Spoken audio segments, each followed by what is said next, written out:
usual, Apple has upgraded the engine in the middle of the iPhone, bringing the 6S into 2015 with its fastest chipset yet.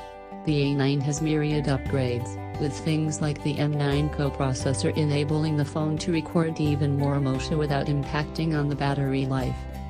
As usual, it's been hard to test this out before the official launch of the iPhone 6s, simply because there aren't apps unveiled that can make use of it. The games shown off at the official iPhone debut, like the Warhammer 40,000 Freeblade game, showed that the new iPhone is capable of some truly breathtaking apps and is able to combine them with 3D Touch to enable new methods of gameplay. iPhone 6s review. But in general day-to-day use, there doesn't seem to be a lot of difference.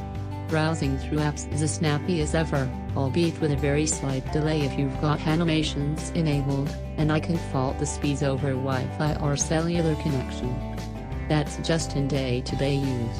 If you stress test this a little more, you'll see that the iPhone 6s will shave off a few seconds each day through constantly opening and closing apps. See the video in the iOS 9 section to get what I mean.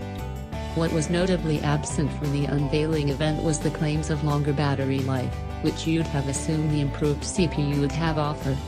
However, it seems Apple has decided to use that improved power to deliver 3D Touch and more powerful graphics, rather than extending the battery life of the iPhone 6s.